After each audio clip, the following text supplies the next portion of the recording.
Super Bowl happened. Dr. Dre, Eminem, Kendrick Lamar, Mary J. Blige, and Snoop Dogg performed for the halftime show at the SoFi Stadium in Inglewood. It was big for the West. Yes, and Storm DeBarge was a part of that Shout out to halfway Storm. show. Shout out to my girl Storm. That was Fire. I felt like that was a win for all of us, you know, Facts.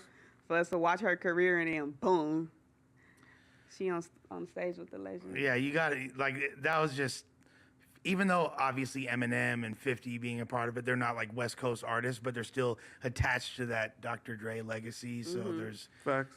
it's just dope. It made me feel a lot of pride. Yeah. I was out of town. I think I was in Philly watching that, and I was like, yeah, like this is huge. And then the Rams, you know, while that's going Yeah. on, you can't even write that in a damn book. Like, Some stuff that followed up with this after the performances was a lot of people felt like Game should have been on that stage instead. I could understand that. I could understand that sentiment. You know what I mean?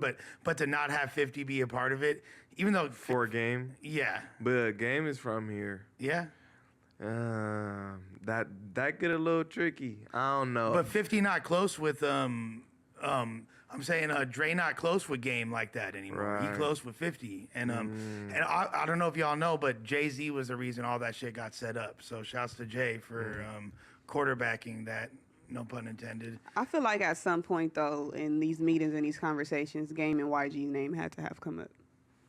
Like I just feel like they had to have like Yeah. we don't For know sure, how not many having more. YG in them is definitely low key. But I mean, what was it, like a tribute or like what was it? Like what was they doing? Just some West Coast shit? No, it was they got put on for, it was really just Dr. Dre getting put on, and then he made it like a Dre legacy thing. So it's, What's Mary Did Dre J? ever have any parts of YG career? no. What's Then I Mary would see J. that why he Blige? wasn't. What's Mary J. Blige and Dr. Dre's? He produced that Let's Get It Started. Yeah. On the floor now, in is that story. Yeah. Okay. And that is one of her biggest songs. So right? it wasn't about it being a West Coast stage. It was Right. about It was Dr. No. and Dre's. his Yeah. legacy. But And a I lot think- of people are going to take it like that, especially when you got like Snoop crip walking up there and all that, smoking a blunt. Like, which is fire. But I think you know how we was be talking about if people just come out and say what it is. If they would have just came out and said this is a Dr. Dre stage rather than this is a West Coast, because I think people was taking it as this is just a tribute to the West.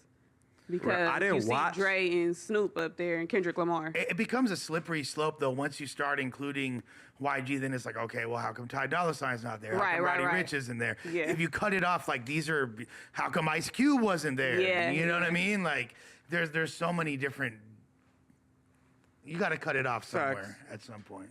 I agree. But, you know, it was still really dope. We all could be critical about different things, but, you know, it's kind of funny how that's the fattest I've ever seen 50 Cent looking, and him hanging upside down like an obese vampire. No, the looked memes that crazy. came after that was crazy. Because Why don't I remember seeing that? Bruh, he was like the chubbiest you vampire. didn't see him being a rotisserie chicken? Yeah. No. Yeah. They did him in.